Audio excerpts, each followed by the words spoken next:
하나님 말씀 보겠습니다. 사무엘상 16장 1절부터 13절까지 말씀을 함께 교독하도록 하겠습니다.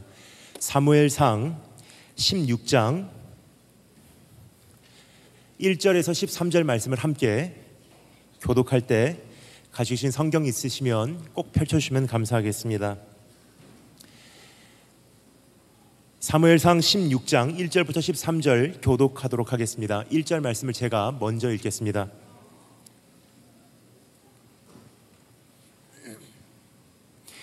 여호와께서 사무엘에게 이르시되 내가 이미 사울을 버려 이스라엘 왕이 되지 못하게 하였거늘 네가 그를 위하여 언제까지 슬퍼하겠느냐.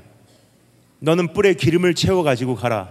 내가 너를 베들레헴 사람 이새에게로 보내리니 이는 내가 그의 아들 중에서 한 왕을 보았느니라 하시는지라.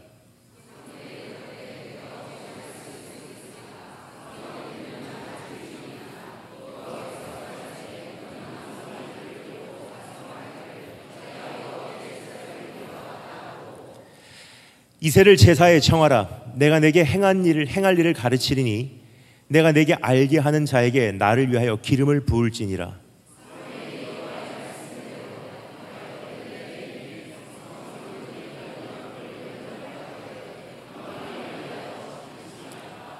이르되 평강을 위함이니라. 내가 여호와께 제사하러 왔으니 스스로 성결하게 하고 와서 나와 함께 제사하고자 하고 이새와 그의 아들들을 성결하게 하고 제사에 청하니라.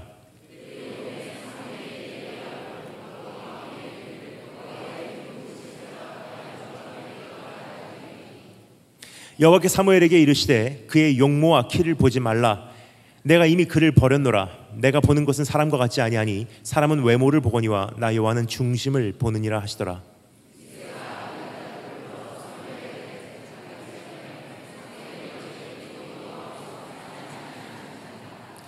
이새가 산마로 지나가게 하매 사무엘이 이르되 이도 여호와께서 택하지 아니하셨느니라 하니라.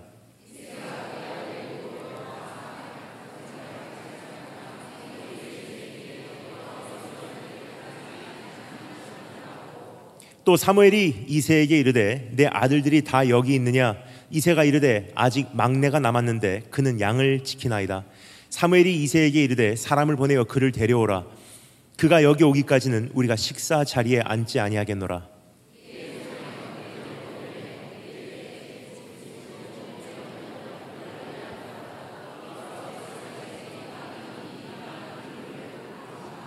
다 같이 읽겠습니다.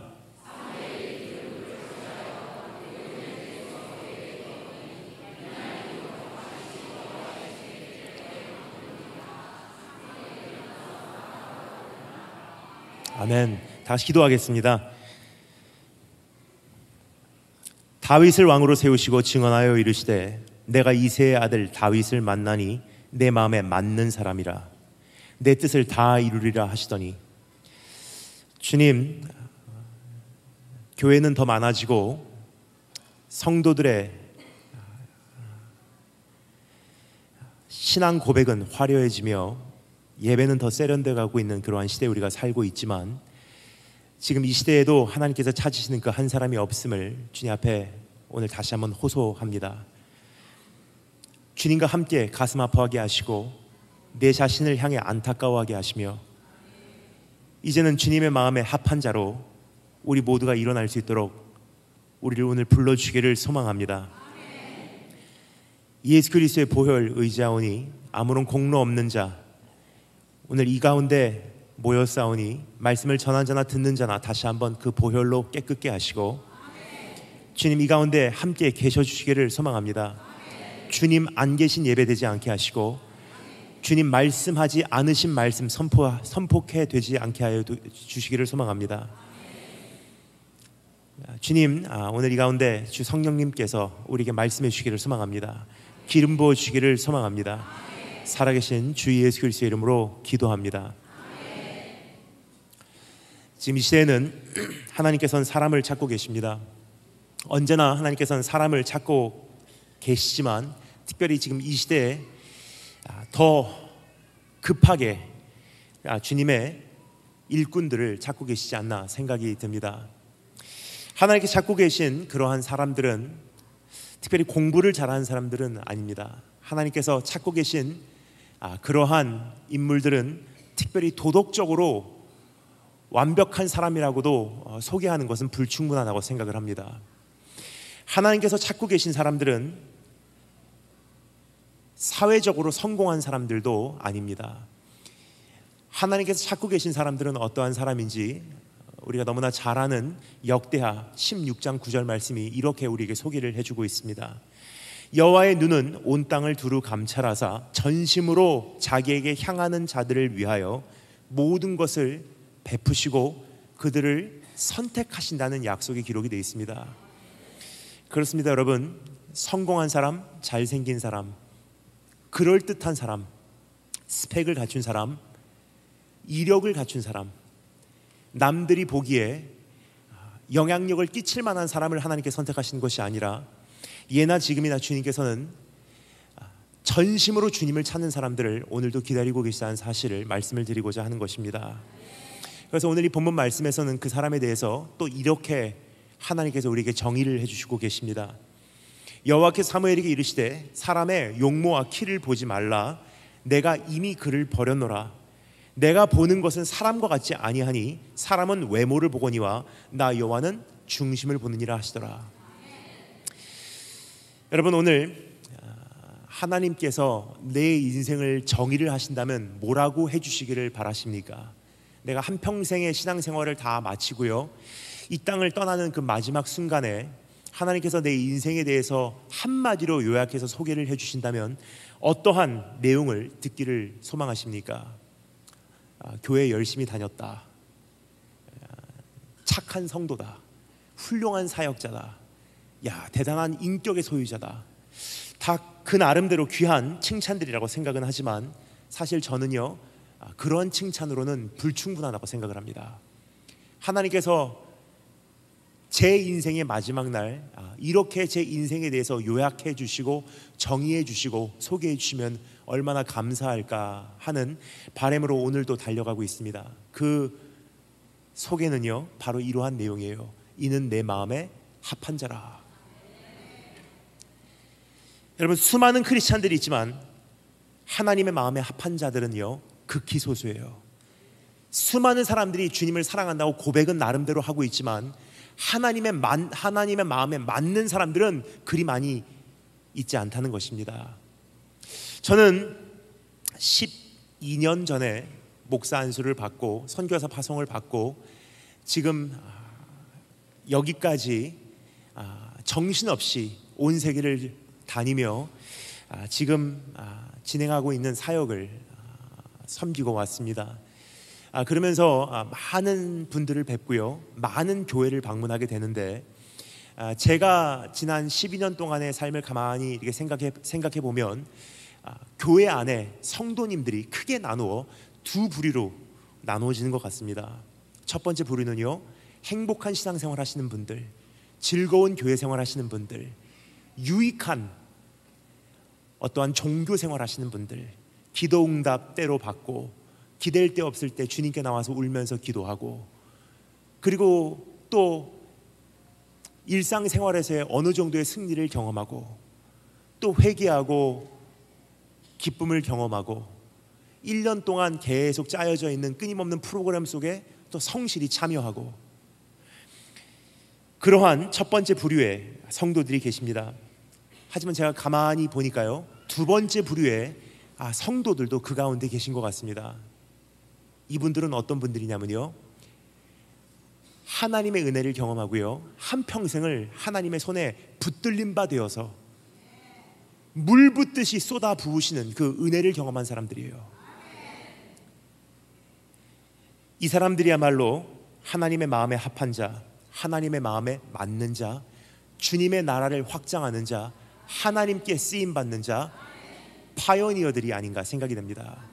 그래서 여러분과 제가 오늘 이 시간 다윗에게 무엇이 있었길래 하나님께서 그 한평생을 한마디로 내 마음에 합한 자라고 정의를 하셨는지, 우리가 오늘 다윗의 인생을 한번 지켜보므로 나도 이제 주님의 마음을 그렇게 흡족하게 하는 자리로 나오시기를 주님으로 축원합니다. 다윗의 삶에 존재했던 세 가지 우리 한번 정리해 보도록 하겠습니다. 첫 번째 동기, 두 번째 기준, 세 번째 능력, 이 세 가지를 함께 오늘 살펴보도록 하겠습니다. 그럼 첫 번째 한번 따라 참석하겠습니다. 동기. 우리 다 같이 하나님 말씀 읽겠습니다. 6절부터 9절 말씀 우리 읽어 나갈 텐데, 오늘 말씀 마칠 때까지 여러분 성경책 덮지 마시고요, 우리 하나님 말씀 구절 구절 살펴 내려가도록 하겠습니다. 6절부터 9절까지 말씀을 통해서 우리 다윗의 모습 첫 번째 한번 직접 지켜보도록 하겠습니다. 6절부터 9절 한 목소리로 읽겠습니다. 시작.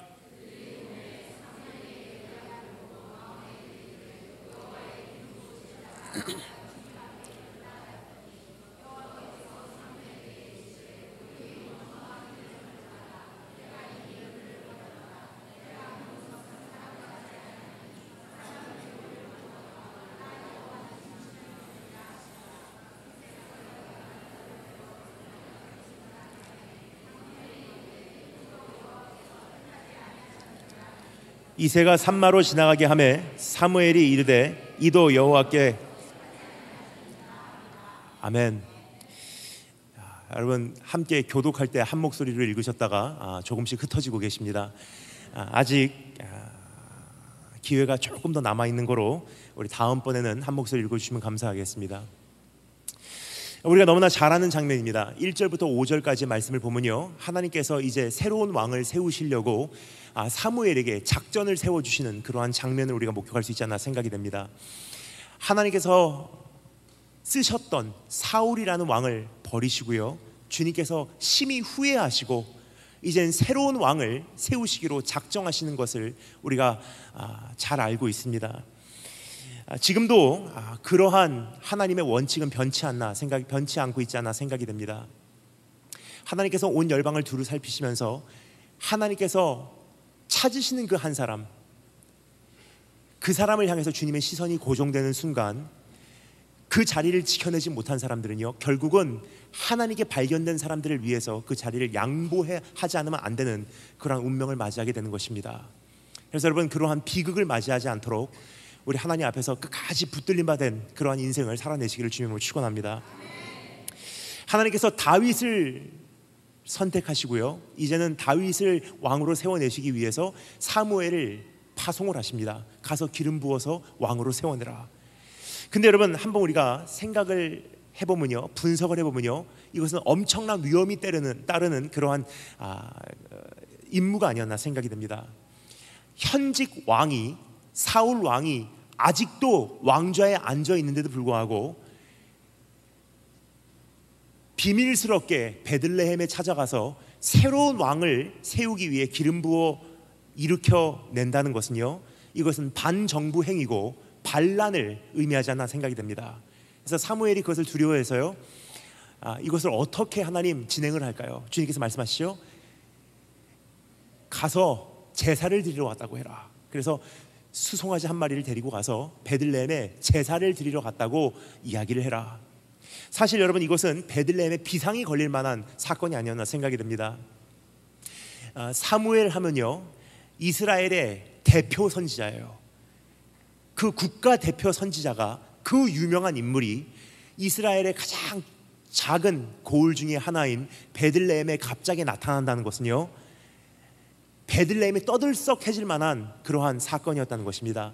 거기서 그러한 소란이 있으면요, 사울이 앉아있는 왕궁까지도 그 소문이 전해지게 되어 있습니다. 그럼 사무엘이 왜 베들레헴에 갔나? 새로운 왕을 세우기 위해서? 이건 반란 아닌가?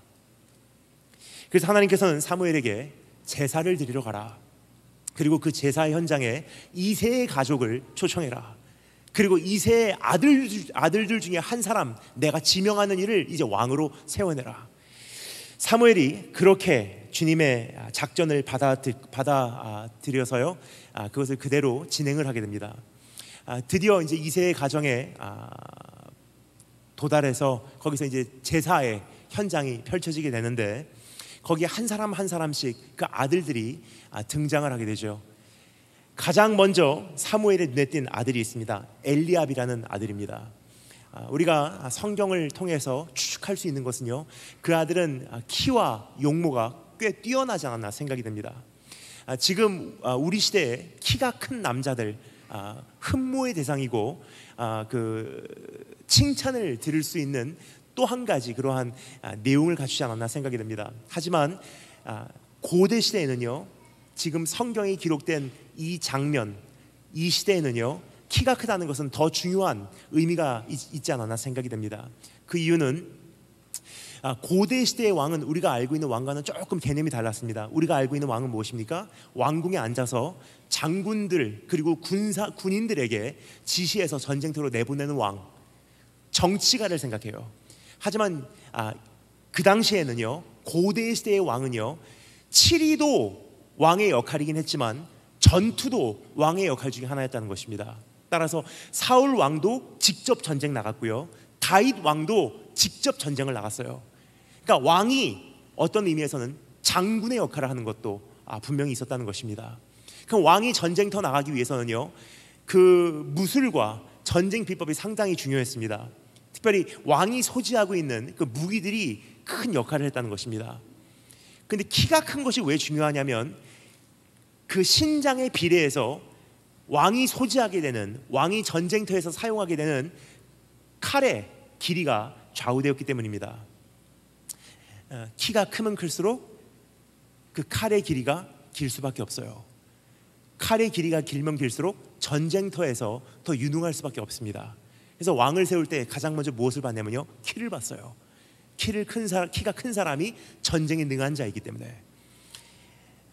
엘리압을 봤을 때 사무엘이 그래서 가장 먼저 그 엘리압을 흠모하지 않았나 생각이 듭니다. 저 정도 되면은 이스라엘을 위해서 싸워줄 수 있는 인물이 되지 않을까. 저 정도 스펙을 가지면 분명히 우리 이스라엘을 세계에서 으뜸가는 나라로 만들어내지 않을까. 인간적인 계산이 있었다는 것입니다. 근데 하나님께서 뭐라고 말씀하십니까? 나는 이를 이미 버렸노라 그래요. 참 기가 막힌 표현이에요. 엘리압 말고라고도 이야기하실 수 있었는데 하나님께서는 과거형으로 표현을 하십니다. 완성형으로 표현을 하세요. 이미 그를 버려놓으라 그래요. 그 이유가 무엇입니까? 그 다음에 우리가 알 수 있어요. 하나님께서는 중심을 보신대요. 즉 엘리압의 중심을 보신 즉 엘리압이라는 사람은 왕권을 가진다고 할지라도 잘못될 것이 분명하다는 거예요. 중심이라는 토대 자체가 불안정한 거로 엘리압을 왕으로 세워난다 한들 언젠가는 내가 엘리압을 또 버릴 수밖에 없어. 그러면서 하나님께서는 중심이 바른 자를 찾기로 작정을 하십니다. 거기에 한 사람이 발견이 됩니다. 누구죠? 우리가 너무나 잘 아는 스토리, 다윗이 여기서 소개가 돼요. 7명의 아들들이 다 사무엘 앞에 등장을 했는데 단 한 사람도 하나님 앞에 선택을 받지 못했어요. 지금 이 시대도 똑같지 않나 생각이 됩니다. 수많은 사람들이 주님을 예배하러 오고요, 그럴듯한 신앙 고백을 하고요, 다 기가 막힌 예배자로서 내 자신을 이렇게 교회에서는 보이기는 해요. 그런데 하나님께서 수많은 성도들에게 이렇게 말하지 않나 생각이 됩니다. 내가 그를 이미 버려놓으라. 안 쓰신다는 거예요. 저는 조금 전에 읽어드린 역대하 말씀을 읽으면서 참 마음이 아팠어요. 하나님께서 온 열국을 두루 살피사 하나님을 전심으로 찾는 사람을 한 사람 발견하기 위해서 지금도 고민하고 계시다는 거예요. 무슨 뜻이냐면요, 그만큼 없다는 뜻이에요. 여러분, 대한민국 안에 얼마나 교회가 많습니까? 온 세계에 얼마나 교회가 많습니까? 그리고 그 안에는 얼마나 성도들이 많습니까? 또 그 성도들 가운데는요, 얼마나 잘난 사람들이 많습니까? 그럴듯한 고백한 사람들이 또 얼마나 더 많겠습니까? 근데 하나님께서 말씀하십니다. 내가 저희를 이미 버렸노라. 안 쓰신다는 거예요.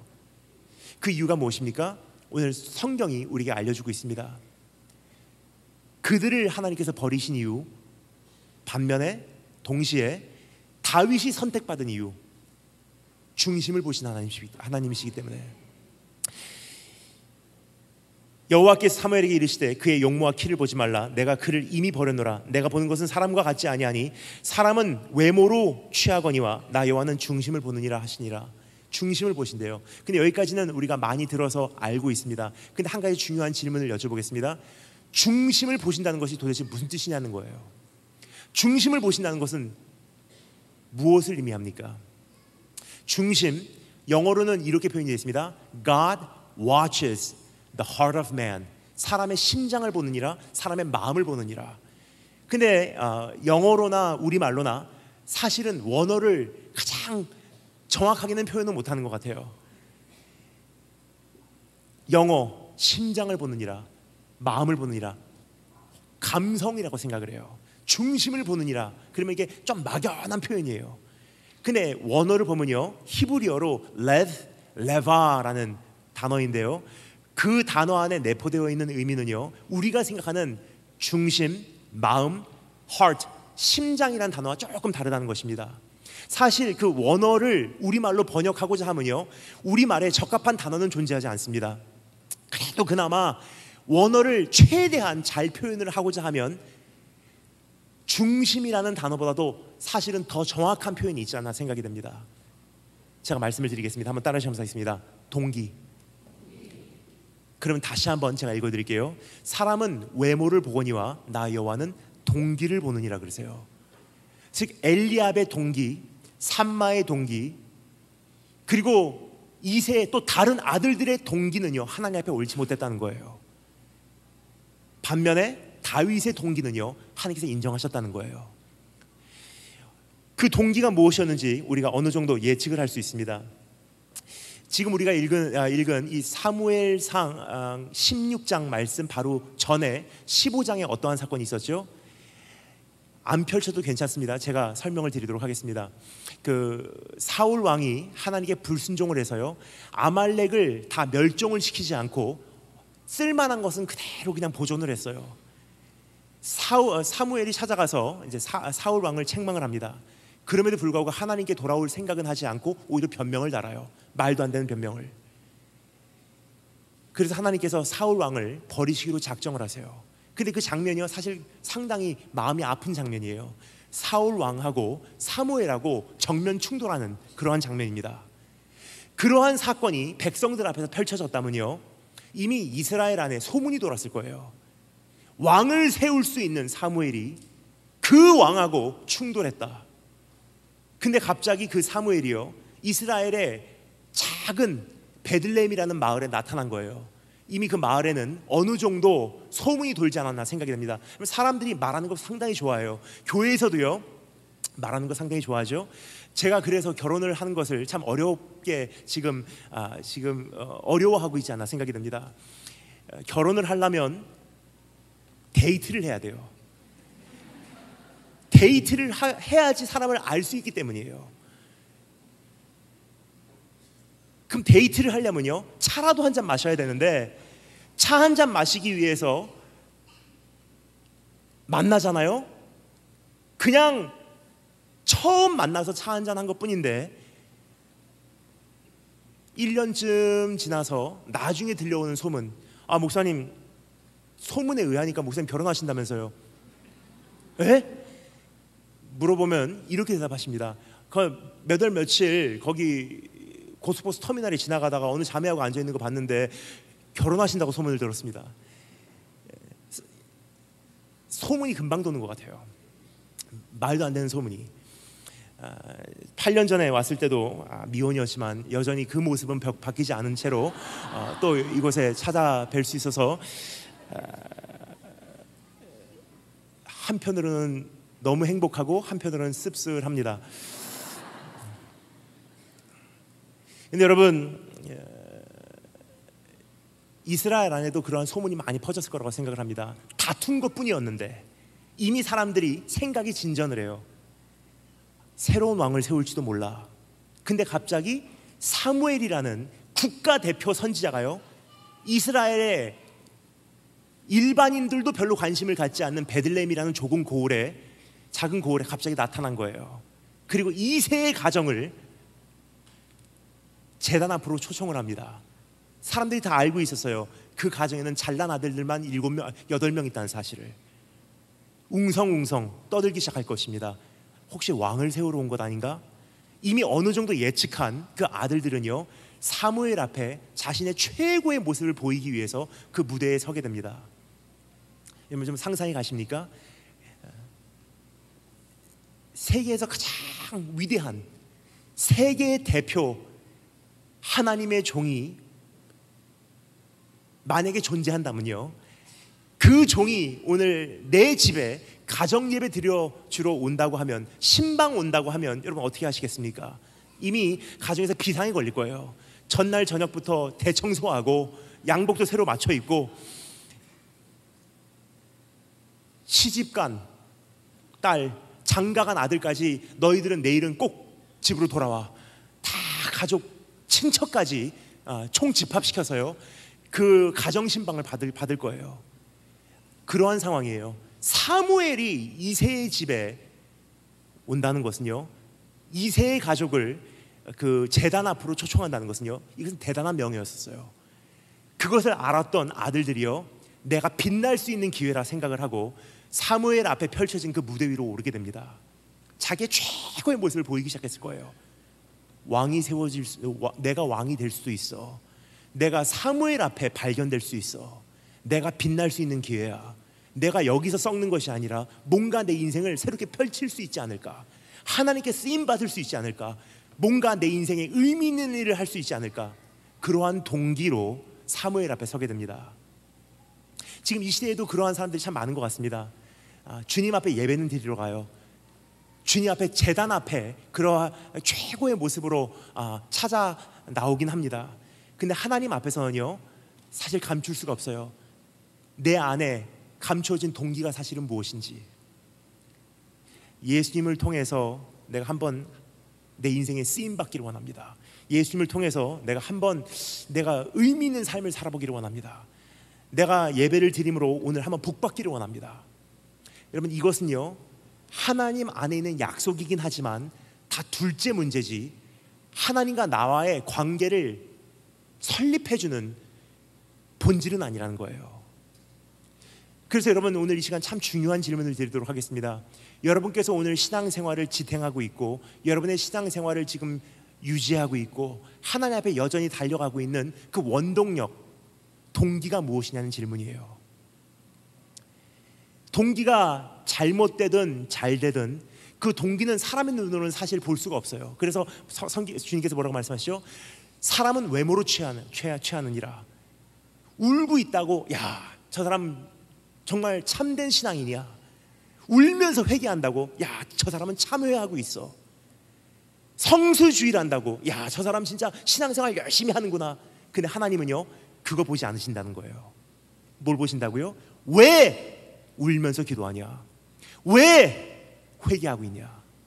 왜 성수주의라냐? 많은 경우 왜 그렇게 하죠? 울면서 회개하는 이유? 자기 연민 혹은 신세 타령일 경우가 참 많고요. 회개할 때도요, 동기가 다양해요. 회개 안 하면 벌받게 생겼으니까. 회개 안 하면 지금 내가 누리고 있는 이 축복을 거두어 가실 것 같으니까 두려운 거예요. 왜 성수주의를 합니까? 성수주의를 해야지 대학교 입학이 허락될 것 같으니까. 성수주의를 해야지 내 사업이 축복받을 것 같으니까. 성수주의를 안 하면 내 사업에 어려움이 닥칠지도 모르니까. 성수주의를 안 하면 왠지 해야 되는 것을 안 한, 밥 먹을 시간에 밥을 안 먹은 그러한 깨름직한 그러한 경험을 하니까, 그래서 성수주의를 하는 경우가 참 많다는 거예요. 여러분, 사람이 밥 먹는 이유도 참 다양한 것 같습니다. 그렇죠? 밥을 왜 먹죠? 지금 이 시대에 안 먹으면 죽을 것 같으니까 먹는 사람들 많이 없습니다. 밥을 먹는 이유, 여러 가지 동기가 있어요. 교제하기 위해서 먹는 사람들이 참 많아요. 진짜 먹기 싫은데요, 그냥 그 자리에서 교제하기 위해서 음식 하나 시켜놓고, 음식은 둘째 문제예요. 교제가 우선이에요. 그래서 식사를 하시는 분들 계시고요. 또 어떤 분들은요, 음식을 먹는 이유, 공허함 때문에. 금식하면 여러분 가장 힘든 게 뭐죠? 배고픔이 아닙니다. 금식 진짜 해보신 분들은요, 배고픔이 금식의 가장 큰 장애물이라고 생각 안 하십니다.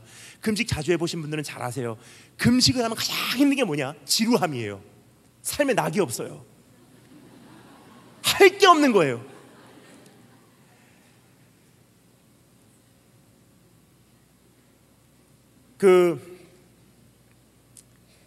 심심하니까 사람들이 식사를 하세요. 또 어떤 분들은요, 왜 식사하시죠? 시간되었으니까. 그거 먹어야 될 시간에 안 먹으면 뭔가 해야 될 걸 안 한 것 같으니까. 근데 우리가 지금 하나님과의 교제도 그러한 동기로 너무나 많은 경우 이루어지고 있다는 거예요.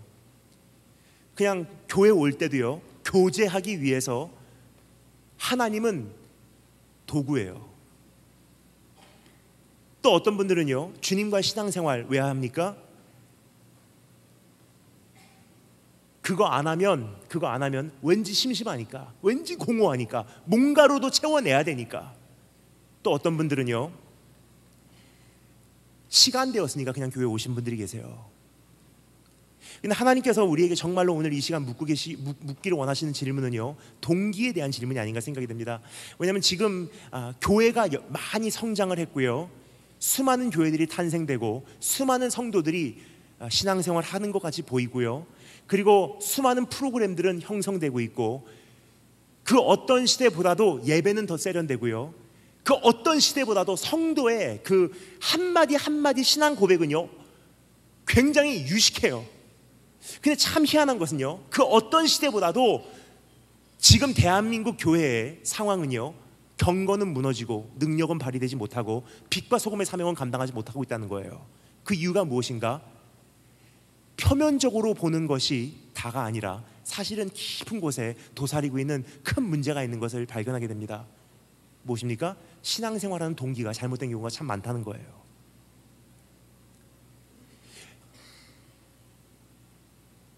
이세 수많은 아들들 잘못된 동기로 그 제단을 찾았어요.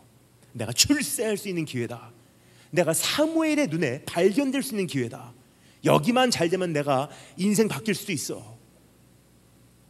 여러분, 어떠한 동기로 하나님의 제단을 찾습니까? 어떠한 동기로 주님 앞에 쓰임 받기를 원하십니까?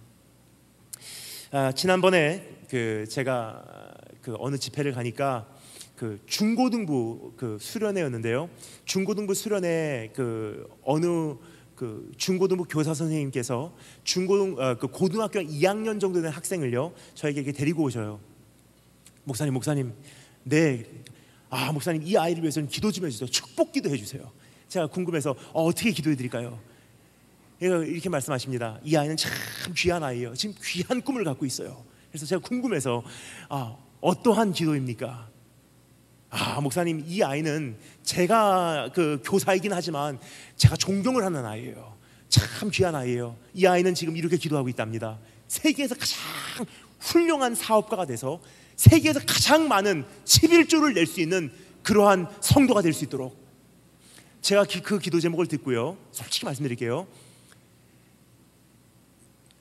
책망했어요. 제가 그 아이를, 그리고 그 선생님을 심하게 혼내서 건면해서 돌려보냈어요. 축복기도 안 해줬습니다. 그 이유는요, 두 가지. 첫 번째는 동기가 잘못됐다고 저는 판단했기 때문이에요. 세계에서 가장 많이 11조를 낸다는 것은요, 10의 9조, 세계에서 가장 부자가 되게 해달라는 뜻이에요. 두 번째, 어린아이다운 기도가 아니고 순수한 기도가 아니고 진심에 묻힌 기도가 아니라 어디서 들은 풍월로 그따위 기도하지 말라는 거예요. 하나님은 중심을 보시는 분이시고 진실을 찾기를 원하시는 분이시지, 어디서 그냥 기도원 가서 주워 들은 기도를 가지고 내 기도 제목 삼지 말라는 거예요. 여러분, 하나님께서 지금 이 시대에 가장 안타까워하는 거 하고 계신 것이 바로 이것이 아닌가 생각이 듭니다. 다 그럴듯한 찬양은 해요, 다 그럴듯한 예배는 드려요, 다 그럴듯한 신앙 고백은 합니다. 근데 안타까운 것은요, 중심을 보시는 하나님 앞에서는 불합격이라는 거예요. 여러분, 어떠십니까? 정말 하나님 앞에 지금 동기에 합격되고 계시다고 여러분 생각하시고 계십니까? 그것을 알 수 있는 중요한 한 가지 질문을 드리도록 하겠습니다. 오늘 밤에 여러분께서 대구로 돌아가셔서 이제 내일을 준비하시면서 이제 잠자리에 드십니다. 근데 오늘 꿈속에 하나님께서 나타나세요. 마치 솔로몬에게 나타나셨던 하나님이 나에게 오늘 찾아오신다고 한번 생각해 보도록 하겠습니다. 내 꿈에서 하나님께서 나에게 이렇게 물으십니다. 네가 원하는 거 딱 한 가지만 구해라. 오늘 예배드리는 태도가 너무 귀해서 내가 너에게 한 가지 축복을 주마. 네가 원하는 거 뭐든지 좋으니까 하나만 구해라. 그것을 내가 너에게 당장에 이루어 주리라. 여러분 생각만 해도 좋죠? 뭐를 구하실래요? 이미 여러분 표정을 보니까 시선이 막 흔들리기 시작했어요. 이것도 생각하고 저것도 생각하고, 와, 상상만 해도 좋은 거예요. 어떤 분들은요, 하나님 이 가정 문제 해결해 주세요. 하나님 이 진로 문제 해결해 주세요. 유학 문제 열어주세요. 하나님 내 산산조각나기 일보 직전에 이 가정을 주님께서 지탱해 주세요. 이 사업 지금 부도나게 생겼습니다. 이번 고비 넘기게 해주세요. 내 질병을 고쳐주세요. 수많은 기도 제목이 있을 거라고 생각하고요. 그리고 그 기도 제목 나름대로 나에게는 다 소중한 기도 제목이고 급한 기도 제목인 건 분명합니다. 그런데요, 한 가지만 구해라. 네가 가장 행복하게 될 수 있다면 네가 원하는 그 한 가지 내가 너에게 허락해 줄 수 있다. 그 음성에 내 입에서 터져나가는 첫 마디가요, 사실은 내 인생을 지금 다름질하게 하는 동기예요.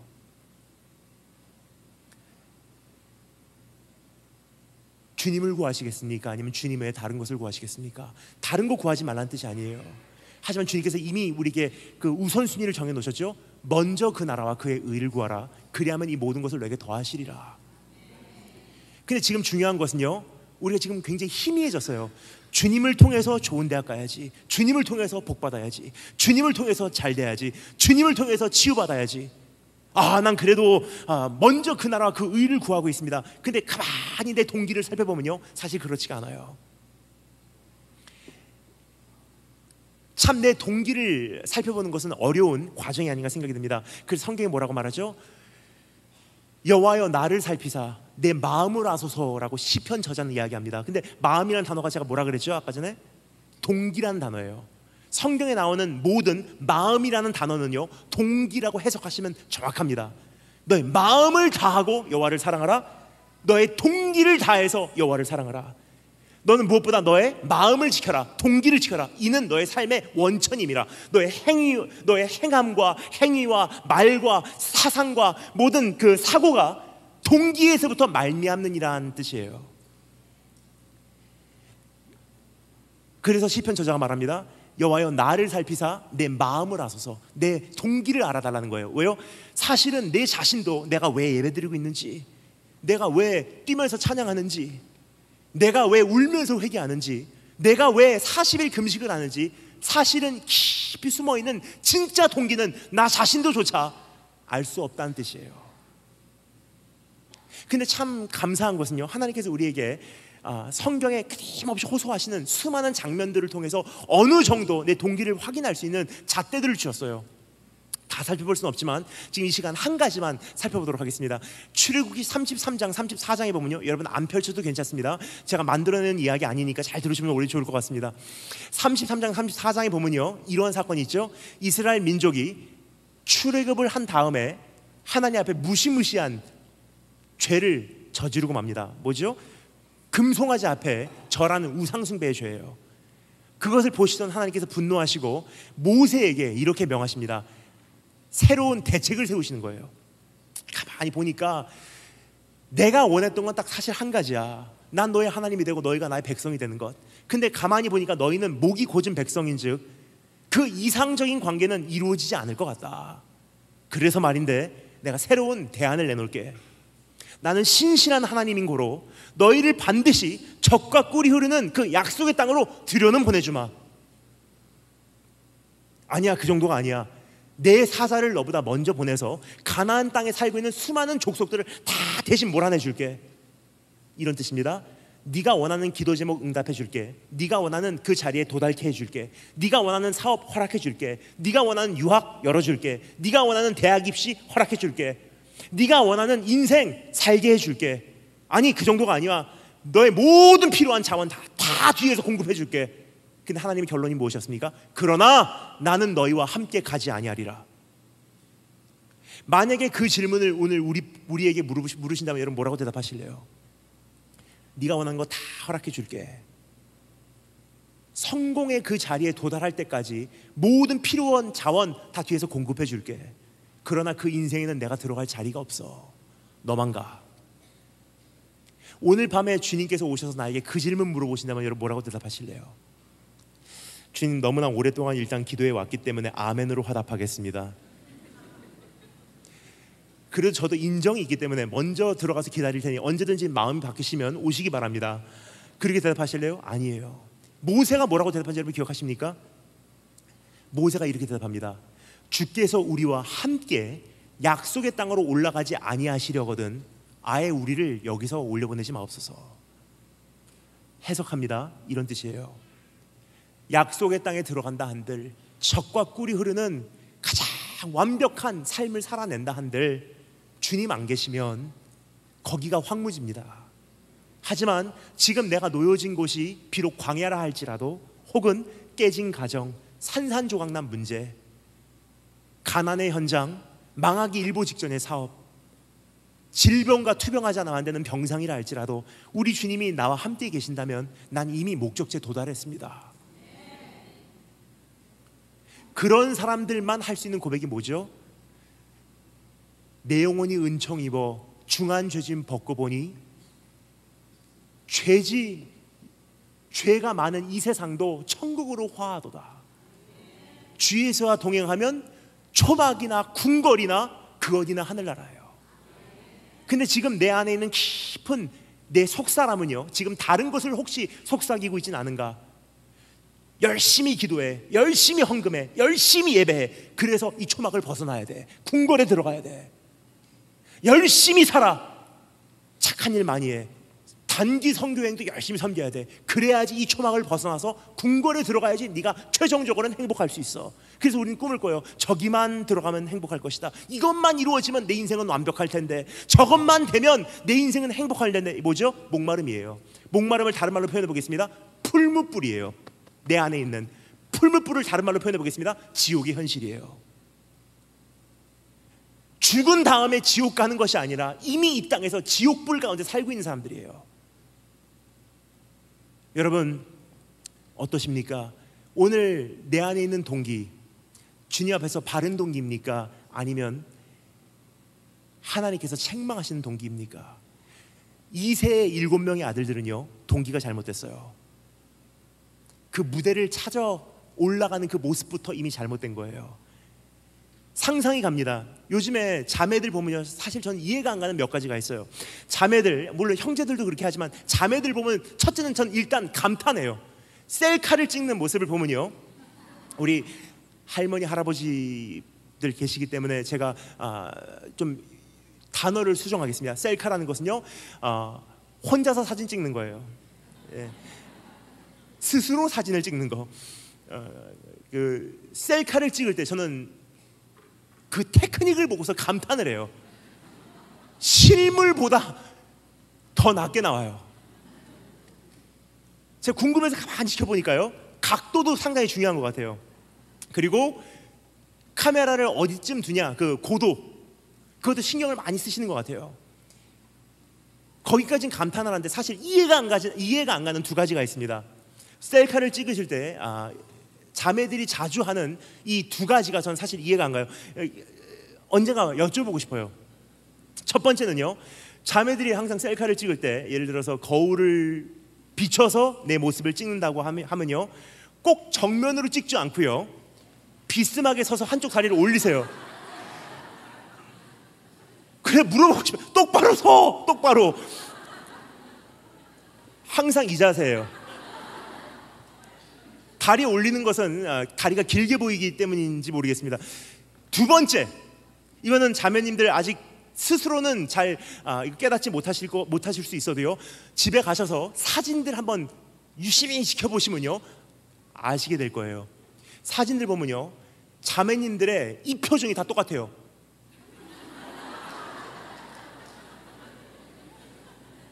휴가 기간 다녀오신 사진들 보면요, 거의 자매님들 그 표정과 포즈 다 이 포즈예요. 그러니까 사람이 셀카 하나 찍을 때도요, 자기 최대한의 모습을 보이려고 하는 것이 사람의 그 본능이 아닌가 생각이 돼요. 근데 국가대표 선지자가 우리 집에 온 거예요. 양을 치던 목수를 하던 어부를 하던 뭐를 하던 다 내려놓고 사부엘이다 하고 깨끗하게 목욕하고 자기 최고의 모습을 보이기 위해서 사무엘 앞에 펼쳐진 콘테스트의 무대로 올라가서 포즈를 취합니다. 그거에 혹 반해버린 사무엘은요, 하나님 저 사람입니까? 하나님께서 뭐라고 말씀하십니까? 쟤는 동기가 잘못됐어. 수많은 사람들이 오늘 고백합니다. 내가 주님을 섬기겠습니다. 내가 주님을 위해서 살겠습니다. 나를 종으로 사용하여 주시옵소서. 근데 하나님께서는 사실 그 고백 별로, 솔직히 말씀드릴게요, 제 생각에는요, 하나님께서 그 고백 별로 우리가 생각하는 것만큼 중요하게 생각 안 하세요. 하나님께서 진짜로 찾기를 원하시는 것은요, 외면, 외모, 소리로 들리는 내용이 아니라 동기예요. 너 왜 쓰임 받기를 원하니? 너 왜 사업 성공하기를 원하니? 사업이 성공해서 주님을 섬기기를 원합니다. Why? 왜 주님을 섬기기를 원하니? 깊이 돌아가면요, 사실 내 안에 깊은 곳에 숨겨져 있는 그 동기를 나는 발견해요. 내가 사업이 잘 돼서 주님을 열심히 섬기면 그래도 내 인생은 허무한 인생은 아니야. 뭐죠? 주님을 섬기는 것이 아니라 사실은 내 인생을 섬기고 있는 거예요. 주님을 섬기겠습니다. 단기 선교행 다녀오겠습니다. 거기까지는 좋아요. 사람은 그것을 보고서 야, 대단하다, 참 신앙이 바르다 칭찬하겠죠. 하지만 사실 하나님께서는요, 손에 섬김을 보시는 것이 아니라 동기를 보세요. 너 왜 섬기고 있니? 사실은 본인은 깊은 곳에 울려 퍼지는 메아리를 듣고 알 수 있습니다. 내가 단기 선교행 갔다 오면 이번 여름 내가 낭비하진 않았어. 뭐죠? 동기가 하나님을 위한 것이 아니라 나를 위한 거예요.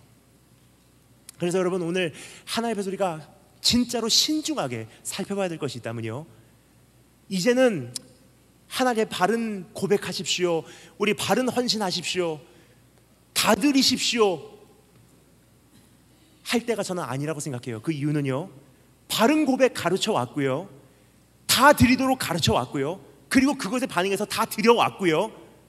근데 지금 대한민국 교회와 수많은 성도들이 하나님 앞에서 바로 살지 못한다는 것은요, 뭔가가 잘못됐다는 거예요. 그 원인이 무엇입니까? 중심이 잘못됐다는 거예요. 이제는 외형적인 것을 가지고 우리가 만질 때가 아니라 동기를 하나님 앞에 새롭게 해야 될 때가 아닌가 생각이 됩니다. 여러분의 동기는 무엇입니까? 하나님 기도 응답 안 해줘도 주님이 함께 계시다면 감사합니다. 하나님, 내가 대학 못 들어가도 정말 주님 함께라면 나는 이미 만족했습니다. 그것이 여러분의 동기이신지요? 오늘 그 한 사람을 오늘 이 말씀에서 볼 수가 있어요. 누구죠? 7명의 아들들은요, 무대 위에 올라가기 바빴는데 한 사람은 무대에 관심이 없어요. 그냥 양치고 있어요. 여러분, 다윗이 왜 사무엘 앞에 안 왔다고 생각하십니까? 우리가 어떠한 고정관념을 가지고 성경을 읽기 때문에 미움받는 아들이었을 거라고 우리가 착각을 해요. 야곱과 같이 그냥 미움을 받았겠지, 다른 형들에게. 아니에요. 그런 기록 어디도 없습니다. 형들이 그냥 갔는데 다윗은 나는 그냥 양치고 있겠습니다 하고 무대에 관심이 없는 사람이에요. 진짜로 하나님 앞에 바른 동기로 사는 사람들 가만히 보잖아요. 위대하게 쓰임받는 거 별로 중요하게 생각하지 않는 사람들이에요. 세계적인 무대에 세워져서 하나님을 섬기는 것을 그렇게 별로 중요하게 생각 안 하는 사람이에요.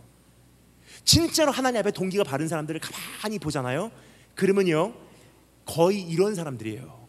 내가 깨진 가정에 있던, 매일매일 지루한 일상생활로 똑같은 회사에 출근하던, 진전이 없는 것과 같이, 변화가 없는 것과 같은, 사회에서 아무런 영향력도 끼치지 못하는 그러한 일상생활에 내가 매일 아침 출근하고 퇴근하고 그러한 삶을 살아가던, 지금 나에게 맡겨진 것은 병상에 있는 내 가족 돌보는 것, 화려한 인생도 아니고 그냥 소박한 인생, 매일 반복되는 지루한 삶이라 할지라도 주님, 오늘 이 하루를 통해서 내가 주님을 얻을 수 있다면 난 정말 행복합니다. 그 고백한 사람들이에요. 여러분, 오늘 다윗을 볼 때 우리가 한 가지를 분명히 알게 됩니다. 하나님께서 찾으시는 것은요, 언젠가는 화려해져야지, 언젠가는 내가 세계적인 무대 위에 서야지, 언젠가는 한바탕 대박을 쳐서 내가 영광 돌리는 삶을 살아야지가 아니에요. 부르신 곳에서 난 예배하리, 어떤 상황에도 난 예배하리. 뭐죠? 하나님, 내가 꿈꿨던 것은 온 세계를 날아다니면서 주님 나라 확장하는 것. 그런데 참 희한하게 하나님께서는요, 온 세계로 날아다닐 수 있는 날개를 나에게 달아주시기보다도 때로는 오히려 날개를 갈기갈기 찢어버리시고요, 못 나르게 하시는 경우가 참 많다는 거예요. 내가 원했던 것은 온 세계를 돌아다니면서 주님 나라 확장하는 것, 그 기도 하나님께 들으실 줄 알아요. 근데 사실상 사람들의 인생을 가만히 만나보잖아요.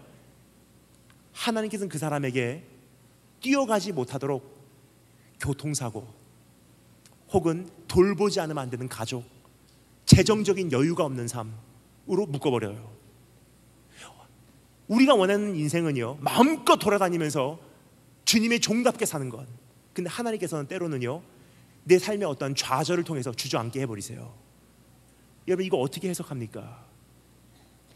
여기서 우리가 한 가지 알 수 있는 것은요, 하나님은 우리가 두 날개를 달고서 온 세계 돌아다니는 것 우선순위 아니라는 거예요. 내가 다름질하며 하나님 나라 확장하는 것, 그것도 하나님께서는 우선순위가 아니에요. 하나님께서 정말 원하신 것은 무엇이냐면요, 여호와는 나의 목자시니 내가 부족함이 없으리로다. 왜요? 그가 나를 푸른 초장에 누이시며라고 되어 있는데 번역이 조금 희미해요. 영어 성경이 정확하게 번역이 되어 있습니다. 우리말로는 나를 푸른 초장에 누이시며 그러면 보통 이렇게 이해를 해요. 양들아 일로 와라. 여기 누워, 여기 누워. 그러면 네 하고 이게 그냥 여기서 그냥 편하게 쉬는 거를 생각해. 아, 나를 쉬게 하시는구나. 근데요, 영어 성경에 보면 정확하게 원어를 이렇게 뉘앙스를 우리에게 전해주고 있습니다. The Lord is my shepherd, I shall not be in want. 여호와는 나의 목자시니 내가 부족함이 없을 것입니다. 왜요? He makes me lie down in green pastures. 나를 누이시며가 아니에요. He makes me lie down. 뭐냐면요, 강제로 눕히신다는 거예요. 누워! 왜요? 내 안에 있는 속사람은요, 풀무불과 같은 만족을 모르는 이 불이요, 내 안에 뭐를 담아도 다 삼켜버리기 때문에 지금 여기까지 되면 행복할 거야. 거기까지 갔어요. 그런데 저것만 이루어지면 행복할 거야. 저기까지 갔어요. 그러면 저것만 이루어지면 행복할 거야. 쉼을 모르는 나의 인생. 나에게 계속 기도 응답만 하셔도요, 사실 하나님은 아세요. 한평생 기도 응답을 해도 내 안에 쉼이 없다는 거. 그럼 근본적으로 그 불을 끄기 위해서는 어떻게 하셔야 되겠습니까? 그 불에게 계속 소멸할 수 있는 장작을 주는 것이 하나님 뜻이 아니에요. 그 불을요, 근본적으로 소화해버리기 위해서는요, 더 이상 타오르지 못하도록 내용을 안 주는 것이 목자의 방법이에요. 그래서 때로는 두 날개 찢어버리시고요, 누워있어. 그래서 때로는 두 다리 부러져서 더 이상 뛰어가지 못하게 하시고요. 근데 우리는 처음에는 그 안에서 정말 답답해요. 하나님, 왜 내 인생을 이렇게 저주하십니까? 참 답답해하고 하나님을 원망하는데 시간이 많이 흐르잖아요. 10년이 흐르던 20년이 흐르던 나중에 돌아보면 고백하게 됩니다. 두 날개 찢어 놓으셨기 때문에 주님과 잠잠히 걸어가는 법을 배우게 되고요,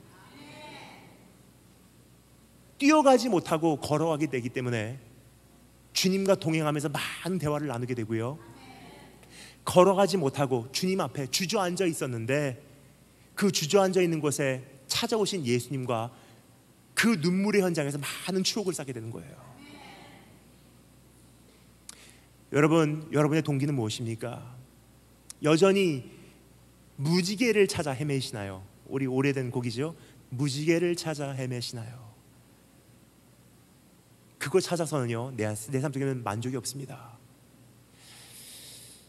여러분, 오늘 하나님 앞에서 내 동기가 바로 설 수 있는, 주님이 나의 동기 되시는, 그래서 내 안에 있는 쉴 줄 모르는 이 풀물을 단번에 소화해 버리시는 축복이 있으시기를 주님으로 축원합니다.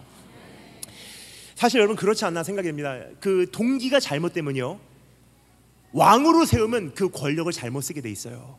자기를 채우기 위해서 권력을 사용한다는 거예요. 수많은 정치가들이 사실 정치 세계로 들어갈 때 백성을 섬기기 위해서 정치 세계로 뛰어들어가는 것은 거의 우리가 너무나 잘 아는 사실이에요. 수많이 듣고 왔기 때문에, 연설을 통해서, 약속을 통해서, 대통령 선거를 통해서도, 그렇죠? 백성을 섬기겠습니다. 거짓말 아니라고 생각해요. 저는 진심이에요. 정말로 백성을 위한 후보자들. 그런데요, 내 자신이 채워지지 않은 사람이 정권을 잡으면요, 결국은 정권을 가지고 내 자신을 채워내려고 하는 것이 사람의 본능이에요. 그럼 하나님께서 왕을 세우기 전에 가장 먼저 무엇을 보셔야 되겠습니까? 너 이 사역을 통해서 너를 채워낼래? 이 왕권을 통해서 너를 채워낼래? 하나님 앞에 동기가 잘못됐다는 것은요, 다른 것으로 계속 내 자신을 채워낸다는 뜻이에요. 그거 못하는 사람, 하나님으로 이미 채워진 사람, 그 사람 아니고서는 정권을 활용을 못해요. 하나님으로 이미 만족한 사람, 그 사람 아니고서는요, 그 사업을 감당을 못해요. 하나님으로 이미 완전히 행복한 사람 아니면요, 그 기도 응답을 감당을 못해요. 그래서 나를 가장 잘하시는 주님, 나를 가장 사랑하신 주님이요, 나에게 정말로 주시기를 원하시는 것, 바른 동기를 회복하시기를 원하십니다. 두 번째 따라 감사하겠습니다. 기준. 여러분 점점 목소리가 작아집니다. 다시 한번 기준.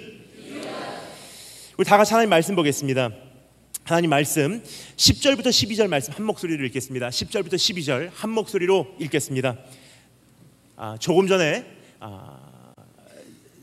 우리가 여러 가지 목소리로 읽었습니다. 근데 이번에는 한 목소리로 읽도록 하겠습니다. 10절부터 12절 한 목소리로 시작.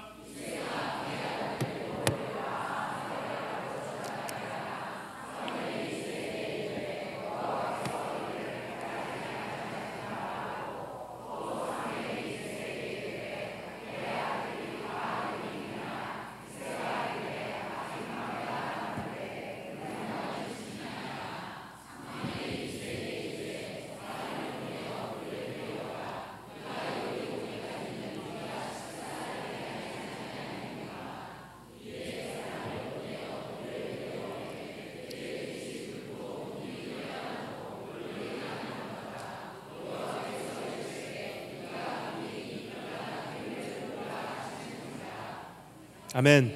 하나님께서 사울에게 아말렉을 완전히 멸종시켜버리라고 명령을 하십니다. 하나님께서는 무한하신 죄로 판단해 보실 때, 무한하신 사랑으로 판단해 보실 때, 영원하신 기준으로 판단해 보실 때, 주님께서 보실 때 아말렉이라는 민족이 없어지는 것이 하나님 나라에는 오히려 도움이 됐다고 생각을 합니다.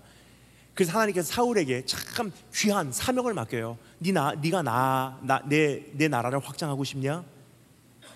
내 뜻을 정말로 집행하고 싶냐?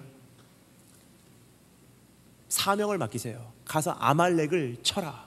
다 멸해버려라. 그 성경은 이렇게 기록합니다. 지금 우리가 살펴보고자 하는 본문 말씀 바로 전장에 사울과 백성이 아각과 그의 양과 소의 가장 좋은 것 또는 기름진 것과 어린 양과 모든 좋은 것을 남기고, 그러니까 사울이 혼자 한 것도 아니에요. 사울을 그렇게 할 수밖에 없도록 백성들이 계속 이야기를 한 거예요. 이거 우리도 지금 먹고 살기 힘든데 이거 다 죽입니까? 백성들의 인기를 받기를 원했던 사울은 백성들의 음성에 귀를 기울이기 시작합니다. 아 그래? 만약에 이거 말 안 들었다가는 백성들이 나를 미워하겠네? 계산을 하기 시작합니다. 그래서 아말렉의 왕 아각을 살려두고요, 그의 소유물 중에 보기에 좋은 것들, 쓸모 있는 것들은 그대로 유지를 해요. 그리고 성경에 또 이어서 기록합니다. 가치 없고 하찮은 것은 진멸하니라. 그러니까 본인의 기준으로 일을 집행을 하게 된 거예요. 하나님의 기준이 아니에요. 여러분 동기가 잘못되면요, 이미 여기서부터 열매가 달라지기 시작해요. 동기가 잘못된 사람들은요, 똑같이 울면서 찬양하고 울면서 기도하고 울면서 예배드리는 것 같은데 어딘가에서 핀트가 어긋나기 시작합니다. 자기의 기준으로 일을 진행하기 시작해요. 근데 거기서 하나님께서는 멈추지 아니하시고 한 번 더 마지막으로 배려해서 호의를 베풀어 주세요. 사무엘을 보내서 회개할 수 있는 기회를 주시는 거예요. 사무엘이 사울을 찾아가서 책망했는데도 불구하고 사울이 뭐라고 대답하는지 제가 읽어드리겠습니다. 잘 들으시면 좋을 것 같습니다. 사울이 사무엘에게 이르되 내가 범죄하였나이다. 거기까지 잘 나가요. 순간적으로 사무엘도 굉장히 행복하지 않았나 생각이 돼요. 아 그래 회개하는구나. 근데 거기서 끝나지 않고요, 한마디를 거기서 더 덧붙이며 변명을 하기 시작합니다. 이렇게 얘기하죠. 내가 여호와의 명령과 당신의 말씀을 어긴 것은 내가 백성을 두려워하여 그들의 말을 청종하였음이니라.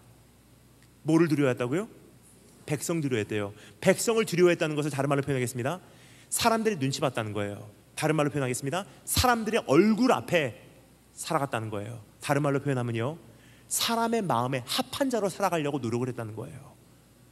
그래서 하나님께서는 사울을 버리시고 촛대를 다윗으로 옮기십니다. 그럼 다윗이 선택받은 이유가 무엇입니까? 사울이 아닌 모습이 있었기 때문이에요. A man after God's heart. 하나님의 마음에 합한 자라는 것을요, 영어로는 이렇게 말하죠. A man after God's heart. 무슨 뜻이냐면요, 하나님의 마음을 추적하는 자, 즉 하나님의 마음에 맞춰 있는 자. 사람 눈치 아니에요. 사람의 마음을 사람의 마음을 살려고 한 사람이 아니에요. 하나님의 마음에 핀트가 맞아 있는 사람, 하나님의 마음을 추적하는 사람. 주님의 생각이 무엇이지? 주님의 시선은 어디를 바라보고 있지? 주님이 뭐를 좋아하시지? 주님이 뭐를 슬퍼하시지? 우리 주님은 오늘 뭐를 기뻐하실까? 주님의 마음을 추적하는 자, 그리고 하나님의 마음에 나의 모든 것을 맞춰가는 자. 여러분, 지금 이 시대에 가장 큰 안타까움이 바로 이것이 아닌가 생각이 됩니다. 수많은 성도들이 있지만 아직까지도 이중성을 가지고 신앙생활하는 것이 우리의 문제가 아닌가 생각이 듭니다. 예를 들어서 그 오전 시간에 제가 이제 커피숍을 가는 것을 상당히 좋아합니다. 이제 아침에 기도하고 이제 운동하고, 그 다음에 저는 커피숍 가서 그 책을 읽는 것을 상당히 좋아해요. 단 30분이라도 거기 앉아서 평안을 찾습니다.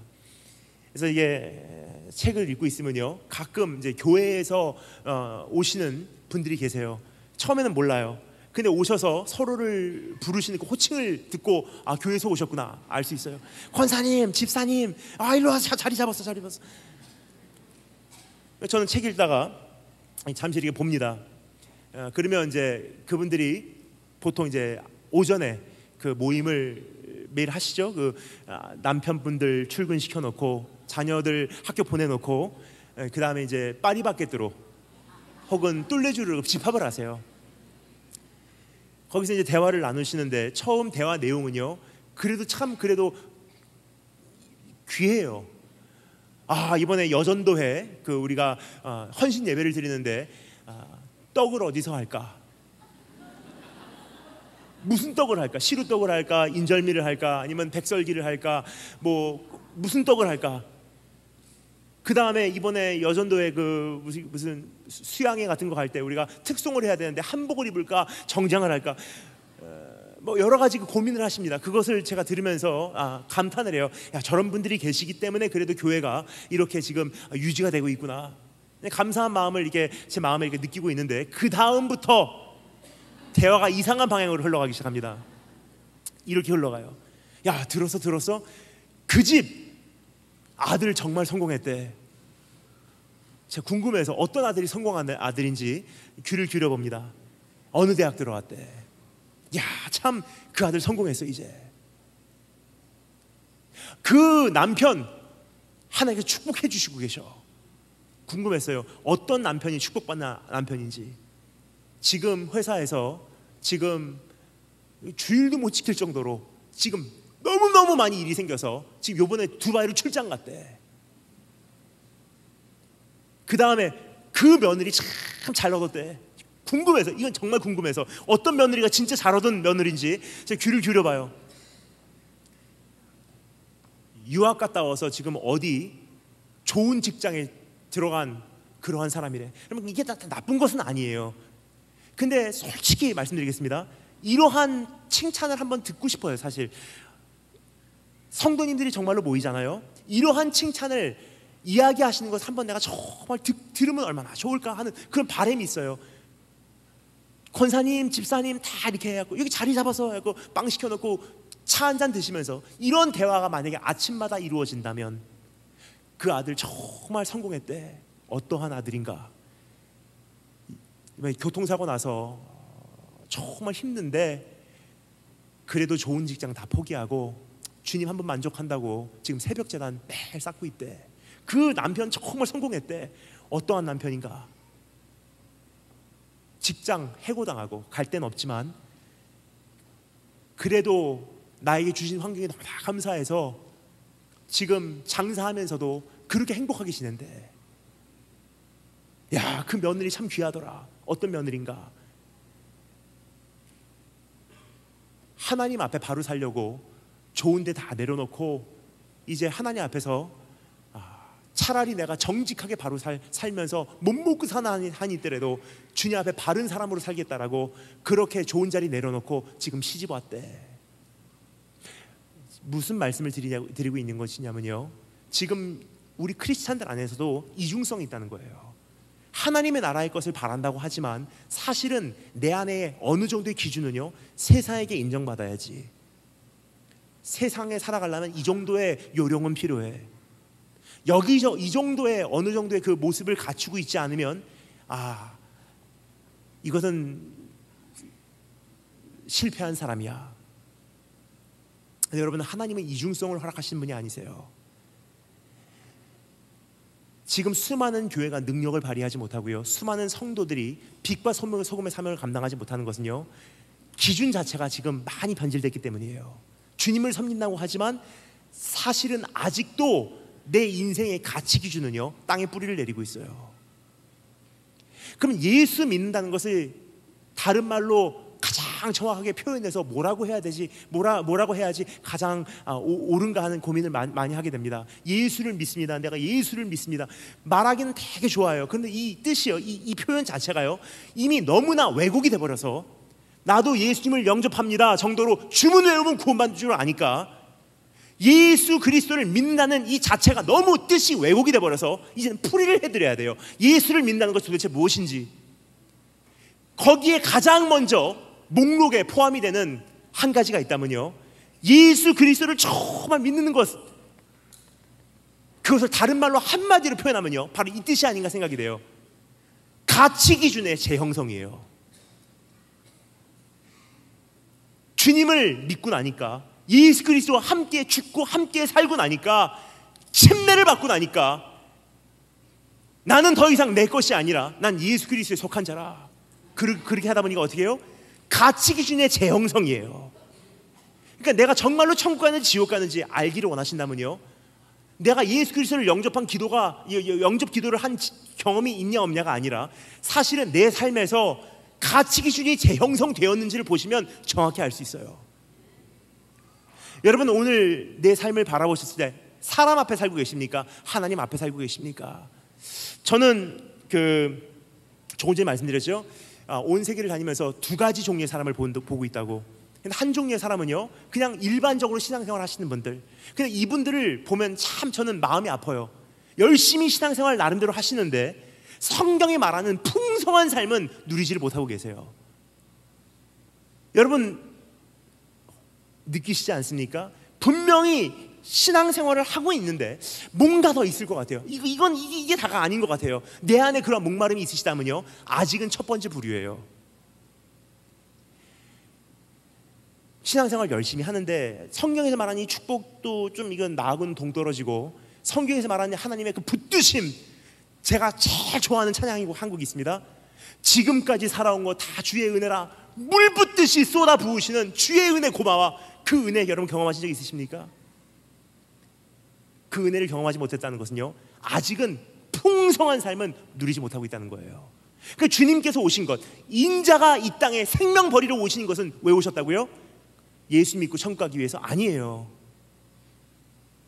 그 정도 차원은요, 다른 종교에서도 이야기하는 거예요.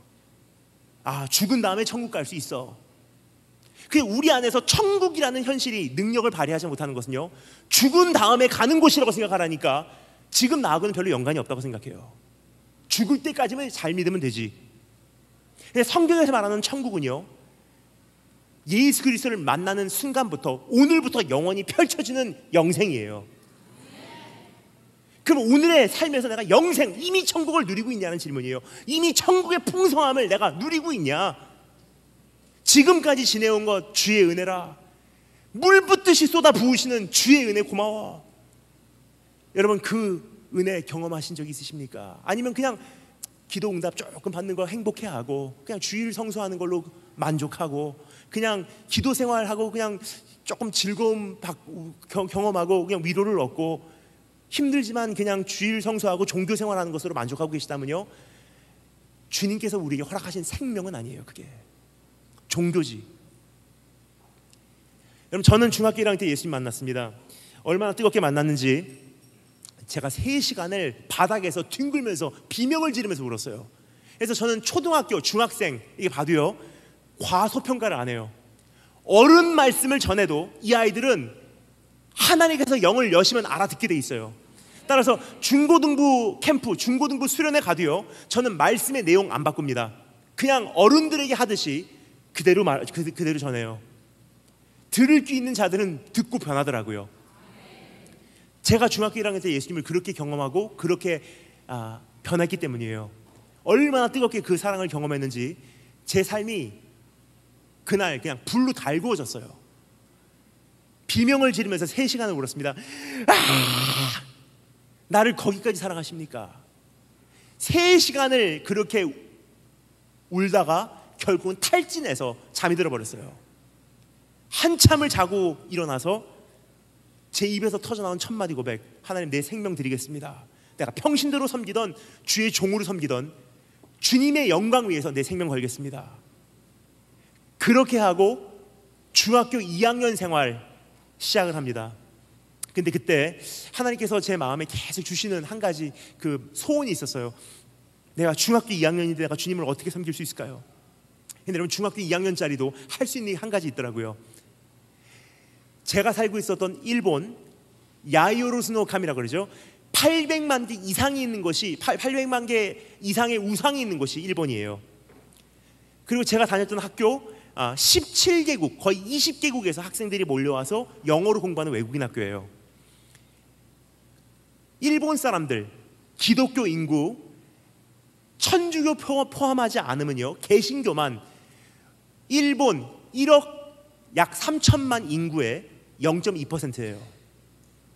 일본 사람들 태어나서 죽을 때까지 거의 대다수가 예수 그리스도라는 이름을 단 한 번도 제대로 접하지 못하고 죽습니다. 지금도 어떤 일본 사람들은요, 크리스마스가 산타클로스 생일인 줄 알아요. 중학교 2학년짜리인 저도 그런 일본 땅에서 할 수 있는 게 한 가지 있더라고요. 주님을 어떻게 기쁘게 해드릴까, 어떻게 기쁘게 해드릴까 가만히 고민을 하다 보니까 한 가지 마음이 생겨요. 성경책 들고 시내 한복판으로 뛰어나가야지. 중학교 2학년 때 성경책 들고 제가 살던 후쿠오카 중심으로 뛰어나갔습니다. 후쿠오카는요, 도시 면적으로 말하면 일본의 3대 도시 중에 하나예요. 도쿄, 오사카, 후쿠오카. 후쿠오카 가장 중심가 텐진, 서울로 말하면 강남, 명동 같은 곳이에요. 토요일날 저녁 7시 최고 하이라이트 피크 아워, 사람들이 가장 많은 시간이에요.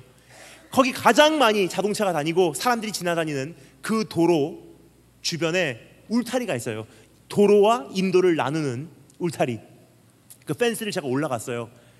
근데 이게 파이프기 때문에 중심을 잡을 수가 없으니까 신호등이 예비가 돼 있더라고요. 신호등에 매달려서 성경책을 들고 그때부터 외치기 시작합니다. 제가 처음으로 외쳤던 설교고 제가 처음으로 섰던 강단이 바로 후쿠오카 시내 한복판이었어요.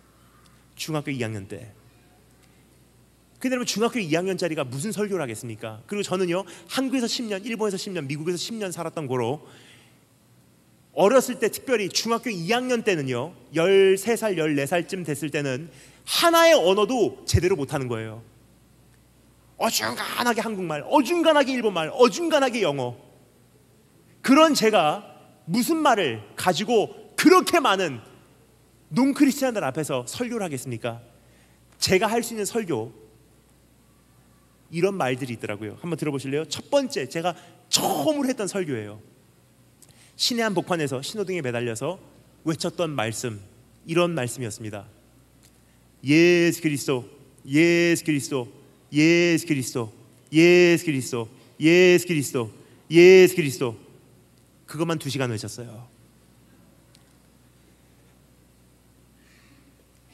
한 번도 예수 그리스도라는 이름을 들어보지 못하고 죽어가는 사람들이 있는 곳에 신호등에서 이렇게 신호 바뀔 때까지 기다리다가 임박이도록 그거라도 듣고 잠자리에 그날 밤 누웠을 때 예수 그리스도, 예수 그리스도, 누구지 그게? 궁금해하기라도 하라고.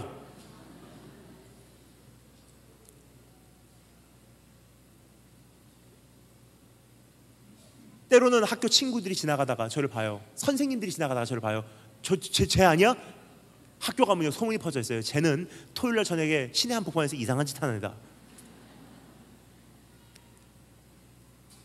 그때부터 중학교 2학년부터 시작한 노방전도 때로는 혼자, 때로는 30여 명 되는 같은 형제 자매들하고, 그리고 결국 제가 졸업할 때까지, 고3 졸업할 때까지 여동생하고 저하고 또 홀로 남겨질 때까지 5년을 매주 토요일 저녁 7시, 하나님 아십니다, 단 한 번도 안 빠지고 5년 돌파했어요. 근데 고등학교 1학년쯤 됐을 때 하나님께서 저에게 또 한 가지를 요구를 하시더라고요. 레벨업이에요.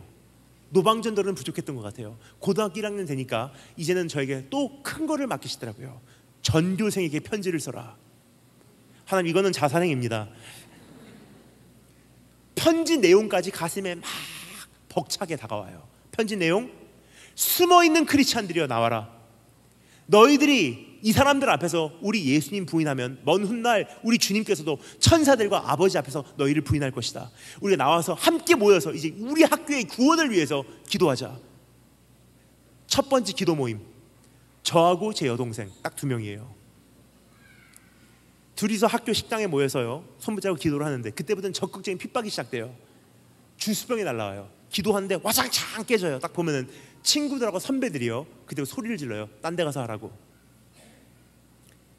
그리고 학교 갈 때 참 제가 부담이 됐던 것이 한 가지 뭐냐면요, 저희 학교 온 세계에서 학생들이 몰려왔는데요, 자기네 나라와 국적만 가지고 온 것이 아니고, 문화와 어떠한 자기 어떠한 풍습만 가지고 온 것이 아니고, 자기의 종교, 잡신들 다 데리고 왔어요. 저희 학교에 없는 종교가 없었습니다. 이슬람교, 힌두교, 불교, 유대교, 신도교, 남녀 호랭기교, 오무진리교 뭐 다 있었어요. 근데 크리스찬을 대표해서 이 학교를 가는 거로 사람들이 저의 행동과 저의 말투를 보고, 저의 행위를 보고, 저의 얼굴의 표정을 보고 하나님을 판단하는 거예요. 그러니까 학교 갈 때 얼마나 이게 큰 부담감입니까? 학교 가서 하나님께 정말 죄송한 거예요. 잘 살면 영광이지만 못 살면 정말 죄송한 거예요. 내가 잘못 살아서 하나님 영광 가렸습니다. 그러니까 바로 살아야 되는 거로 그때부터 기도의 재단을 쌓기 시작합니다. 학교 가자마자 하루에 3번 학교에서 기도의 재단을 쌓아요. 어디서 쌓냐? 학교에서 가장 조용하고 한적한 곳, 화장실. 화장실에 숨어서 문 닫아놓고 그런 기도 안 해요. 화장실로 간 이유는요, 숨기 위해서가 아니고 조용하기 때문에. 화장실 가자마자 세면대 앞에 그냥 무릎 꿇습니다. 그리고 학교의 구원을 위해서 기도합니다. 하나님, 나를 통해서 교장 선생님부터 유치원생이 이르기까지 복음 들어가기를 원합니다. 그럼 친구들하고 선생님들이 가끔 화장실 왔다가 깜짝 놀래요. 여기서 뭐해? 일어나! 학교에 소문이 퍼지기 시작합니다. 얘는 토요일날 저녁에 시내 한복판에서 이상한 짓 하는 정도가 아니라 하루에 3번 화장실에서 이상한 짓 한다. 아침에 등교하자마자 화장실, 점심시간에 밥 먹고 화장실, 학교 끝나고 집에 오기 전에 화장실. 그렇게 그냥 최선을 다해서 살았어요. 뭐 훌륭한 사역자가 돼야지, 언젠간 이런 간증해야지, 하나님 앞에 내가 세계적인 무대에 서왔고 내가 영향력 있는 삶을 살아서 하나님께 영광을 돌려야지. 여러분, 그런 생각 해본 적이 없어요. 그냥 부르신 곳 화장실에서 최선을 다해서 기도하고, 사람들이 안 봐도, 사실 솔직히 말씀드릴게요, 중학교 2학년부터 시작한 노방전도 고3 졸업할 때까지 5년 동안 제가 보지 못하는 사람들, 천국 가서 그때 노방전들을 통해서 예수님을 내가 믿었습니다 하는 사람들이 있을 수는 있어도요, 그 5년간 하나님께 저에게 보여주신 열매는 단 한 사람도 없어요. 근데 제가 그곳에 섰던 동기는 딱 한 가지예요. 그냥 주님 좋아서, 주님의 마음 어떻게 하면 조금이라도 시원하게 해드릴 수 있을까, 그를 그냥 살았을 뿐인데, 시간이 다 지나고 고등학교 2학년을 마치는 날이 됐어요. 마치는 날 학교에 이제 이런 강단에 시상식이 있었습니다. 선생님들, 부모님들, 학생들 다 모인 곳에서 교장 선생님께서 올라가셔서 이제 시상식을 하세요. 영어, 수학, 과학 다 상을 주고 마지막 상을 주는 시간이 되었습니다. 그 상을 딱 발표를 하는데 참 희한해요. 친구들은 숨소리를 죽이고 교장 선생님께서 누구 이름을 부를지, 그 상이 누구에게 가는지 굉장히 관심이 많아요. 참 희한한 것은요, 저 지금까지 기억합니다. 그 상에 대해서 관심이 없어요, 제가. 그래서 이 말씀이 이해가 되는 거예요. 무대가 펼쳐졌을 때 하나님 안에서 이미 만족을 누리고 오늘도 주님 앞에서 이미 바로 서 있는 사람들은요, 무대에 대한 관심이 없어요. 내가 쓰임 받아야지 하는 게 없어요. 왜요? 쓰임 받는 것은요, 그냥 내가 주님과 함께 연합해서 살다 보면은 주님과 동행하는 내가 밟는 모든 땅이 하나님 나라로 그냥 펼쳐지는 거지. 내가 가서 무슨 열매를 맺어야지. 여러분, 시냇가의 나무가 어떻게 열매를 맺죠? 열매를 맺어야지. 시냇가의 나무가 노력을 해서 열매를 맺습니까? 열매를 맺어야지. 나를 열매를 맺게 하여 주시옵소서. 시냇가의 나무는 그렇게 열매 맺지 않아요. 시냇가에 그냥 심겨져 있다 보니까 철을 따라 때를 따라 계절이 되니 열매를 맺는 거예요. 그러니까 저는 참 위험한 것은요, 선교 동원 대회 누가 주님을 위해서 갈까 하면 일어나는 종들이 참 많은데요, 그렇게 헌신하는 사람들이 많고 선교 지망생들은 많아도요, 대한민국 교회가 지금 능력을 발휘하지 못하고 있다는 것은요, 이미 뭔가가 잘못됐다는 거예요. 그날 사람들은 다 숨소리를 죽이고 이제 누가 그 상을 받는지 관심을 갖는데 관심이 없었어요. 그 이유를 말씀드리겠습니다. 다른 사람들은 못 들어도요, 제 귓가에만 들리는 한마디 하나님의 음성이 있었어요. 그것은 어떠한 소리라기보다도 제 마음 깊은 곳에 말로 표현할 수 없는 확신이에요. 확신. 하나님께서 이렇게 지금 말씀하시고 계시구나.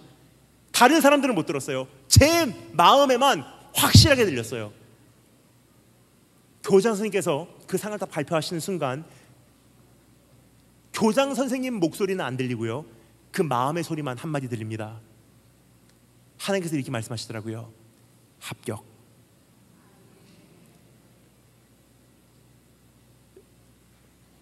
여러분, 저는 사실 참 부족한 사람이에요.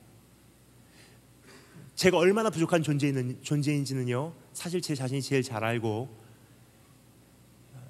저희 가족들도 잘 압니다. 연약한 존재, 부족한 존재. 그리고 어렸을 때 저는요, 한국말, 영어, 일본말 제대로 하는 것도 없었던 사람이에요. 그리고 저는 원래 말재주가 있는 사람이 아닙니다. 근데 참 기가 막힌 것은요, 목사 안수 받고 선교사 파송 받고 그뿐 아니라 제 한평생의 삶을 지금까지 걸어온 것을 가만히 돌아보면요, 한 가지 제가 솔직히 고백할 수 있는 것, 조금 전에 말씀드렸던 그 찬양의 가사예요. 지금까지 지내온 거 다 주의 은혜라. 그냥 물 붓듯이 쏟아 부으시는 주의 은혜 고마워. 여러분, 제가 경험한 은혜는요, 하나님께서 저에게 경험시킨 하나님의 사랑은요, 그냥 기도 응답받는 정도의 차원이 아니었어요. 저에게 경험시킨 것은요, 조금 사역을 주시는 정도의 차원이 아니에요. 저에게 하나님께서 다가오셨을 때 주님께서 나에게 허락하신 그 축복은요, 그냥 물 붓듯이 하늘 문을 여시고 쏟아 부으시는 주님의 함께하심과 지키심과 내 인생을 붙드심과 그냥 내 삶을 그냥 하나님께서 손 꽉 붙드시고 돌파케 하시는 인생이더라고요. 어디서 시작됐을까? 저는 기억합니다. 그 음성, 합격. 사람들은 외모를 취하지만 하나님은요, 아무도 안 들어도 노방에 혼자 서서 외치는 소리 그날 들으셨고요, 아무도 없어도요, 화장실에서 무릎 다 척척이 젖어가며 하루에 3번 때를 정해놓고 기도하는 거 주님 보고 계셨고요, 학교에서 기도 모임 여동생과 손잡고 주스병 맞아가면서 기도했던 거 주님 보고 계셨어요. 여러분, 다윗과 같이 춤을 추기를 원하는 사람들은 많아도요, 다윗과 같이 나 춤 안 춰도 괜찮으니까 오늘 나의 삶의 이 현장에서 내가 주님 한 분만으로 만족하고 오늘 예배 현장에서 정말 진실하게 주 앞에 드리기를 원합니다 하는 사람들은 극히 소수예요. 그러니까 수많은 성도들이, 수많은 청소년들이 다윗같이 춤을 추면서 다 하고 있지만 그 안에 정말로 몇 명이 될까 저 참 두려워요. 하나님께서 그 사람들을 보고서 너는 예배자다 말씀하는 사람들이 10,000명 중에 몇 명이 될까 참 두려워요. 스포트라이트 켜지고 스모크 마시에서 연기 나오기 시작하고 드럼 소리 들리기 시작하고 전자기타 소리 들리기 시작합니다. 그럼 청소년들 두 생각 안 해요. 일단 자리에서 일어나서 앞자리로 나와서요,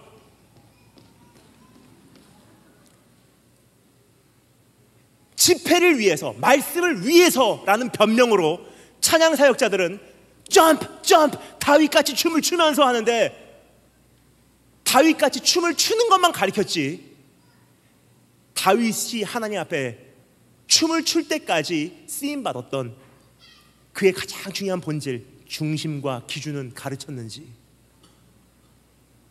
여러분, 하나님 앞에서 지금 내가 누구 앞에 살아가고 있는지, 하나님 눈동자 앞에 합격하기 위해서 살아가고 계십니까? 아니면 세상에게 합당한 자로서 살아가기 위해서 우리가 타협하고 있지는 않은지. 마지막 세 번째 짧게 살펴보겠습니다. 세 번째 따라 시험사겠습니다. 능력. 우리 다 같이 마지막으로 13절 말씀 한 구절만 한 목소리로 읽겠습니다. 13절 말씀 한 구절만 한 목소리로 읽겠습니다. 잠시만요. 자, 다 같이 읽겠습니다. 시작.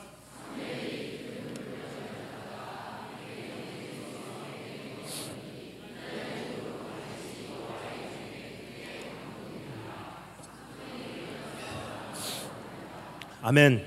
참 여기서 기가 막힌 표현이 하나 사용되고 있습니다. 결국은 하나님께서 다윗이라 말씀하셔서요, 다윗을 왕으로 세워내시는데, 다윗에게 기름 붓는 순간 성경이 기록합니다. 여호와의 영에게 다윗이 크게 감동되니라 그래요. 이것은요 그냥 은혜 받았다는 차원이 아니에요. 여호와의 영에게 크게 감동되니라는 것은요 고대의 표현인데 바로 이런 뜻이에요. 능력 받았다는 뜻이에요. 내 안에 없었던 DNA가 형성됐다는 뜻이에요. 왕가의 DNA가 내 안에 형성됐다는 거예요. 여러분, 사실 우리 다윗을 보면 좀 이해가 안 가는 부분이 있어요. 많은 분들이 이 다윗을요 좀 무리하게 끼워 맞춰서 해석을 하려고 해요. 야, 다윗의 리더십은 어디서 나왔을까? 양떼를 치면서 그 리더십을 배웠을 것이다. 그래서 양떼를 열심히 섬겼지만 그것은 낭비한 시간이 아니라 양떼를 침으로 리더십을 배우고 왕국에 들어갔을 때 그 리더십을 펼쳐나게 되었다. 근데 중요한 것은요, 제가 보니까 양을 1000마리를 쳐도요 왕이 되는 리더십은 못 배웁니다. 미국 역사의 가장 위대한 장군 율리시스 S. 그란트라는 장군이 있어요. 전쟁 천재예요. 전투 군사 천재예요. 남북전쟁 때 북군을 대표했던 장군, 북군을 승리로 안내했던 장군, 백성의 환호성을 입고서 백악관으로 들어가서 대통령이 돼요. 근데 미국 역사가 증명합니다. 미국이 경험한 최악의 대통령 중에 한 명이에요. 왜 그렇습니까? 총알이 날라오고 폭탄이 터지고 비명소리 들리는 전쟁터에서 발휘되는 리더십하고요 백악관에서 발휘되는 리더십하고 다르다는 거예요. 그와 같이 양떼를 1000마리를 쳐도요 왕이 되는 것과는 다릅니다. 양떼를 목양하는 것과 사랑할 수 없는 인간들을 품는 것은 이미 달라요. 그러면 다윗이 언제부터 왕의 풍채가 생기고 카리스마가 생기고 리더십이 생기고 언제부터 그렇게 됐을까? 희한하죠? 양치기 소년이 그냥 하루아침에 왕이 돼버린 거예요. 오늘 전환점이 여기에요. 성경 말합니다. 다윗이 여호와의 영에게 크게 감동되니라. 내 안에 없었던 DNA가 하나 새로 생기는 거예요. 왕가에만 흐르고 있었던 그러한 DNA가요 그냥 여호와의 영이 나에게 임하심에 마치 내가 처음부터 왕자로 태어난 것과 같이 카리스마가 생기고요 리더십이 생기고요 인격이 생기고요 인품이 생기고요 매너가 생기고요 사람들을 품을 수 있는 능력이 생기고요 왕으로 형성이 되는 거예요. 즉 다윗이 왕으로 한평생을 달려낼 수 있었던 것은요 다윗이 위대하기 때문에가 아니라 사실은 그냥 하나님의 은혜로 지음을 받은 사람이에요. 그게 다윗의 능력이에요. 그럼 다윗의 인생을 거꾸로 한번 돌아보겠습니다. 다윗이 한평생을 돌아보면서 어떻게 자기 인생을 정의했을까? 하나님께서 다윗의 인생을 정의하기 전에 다윗 자신은 자기 인생에 대해서 뭐라고 정의했을까? 여러분 상상해 가십니까? 아마 이렇게 말했을 것입니다. 다윗이 만약에 신약 성경의 시대의 사람이라면 이렇게 고백했을 거예요. 나의 나 된 것은 다 하나님의 은혜라. 한평생 하나님의 은혜로 그냥 울고 온 사람이에요. 내가 주의 은혜 때문에 내가 뭐라고 주님 정말 내가 뭐라고 이런 은혜를 오늘 나의 삶을 가만히 정신 차리고 돌아보니 왜 이렇게 나에게 하나님 많이 부으십니까? 하나님의 은혜를 진짜로 경험한 사람들, 그 사람들은요 하나님, 나 이거 30년 전에는 오늘의 이 삶이 난 상상이 안 갔습니다. 그때 정말 죽을 뻔했는데 오늘 나의 삶을 가만히 보니까 왜 이렇게 그냥 물로 쏟아붓듯이 내 삶에 축복을 쏟아부으시는지, 그냥 하나님의 은혜로 세워진 인생이에요. 그래서 여러분, 오늘 이 시간 여러분께 초대를 합니다. 여러분의 동기는 지금 어디 있습니까? 여러분의 기준은 무엇입니까? 여러분의 능력은 어디서부터 말미암습니까? 여기까지 말씀드리면 어떤 분들은 이미 낙심을 하십니다. 이미 난 너무 멀리 왔습니다. 나는 거기까지 돌아갈 자신이 없습니다. 동기도 잘못됐고요, 사람들의 눈치 보는 것은 너무 익숙하고요, 그리고 별로 있지도 않은 그 능력을 가지고 한바탕 인생을 살아보려고 노력해온 것이 내 인생의 현실입니다. 근데 여러분, 중요한 것은요, 하나님께서 우리에게 이렇게 약속하시죠. 상한 갈 때 꺾지 않으시고 꺼져가는 등불 끄지 않으시는 그분이 우리 하나님이라는 거예요. 진실로 정의를 시행할 것이라 라고 성경에 기록하고 있어요. 그렇죠? 상한 갈대를 꺾지 아니하시며 꺼져가는 등불을 끄지 아니하시고 진실로 정의를 시행할 것이라. 그 정의란 단어는요, 죄인을 심판하는 것도 정의예요. 죄인이지만 이미 지불된 죄의 대가를 더 이상 이 사람에게 지불시키지 않는 것도 정의예요. 상한 갈 때 꺾지 않으신 이유가 뭐라고 생각하십니까? 상한 갈 때는요, 꺾어버려야지 사실 속 시원해요. 꺼져가는 등불은요, 꺼버려야지 실용적이에요.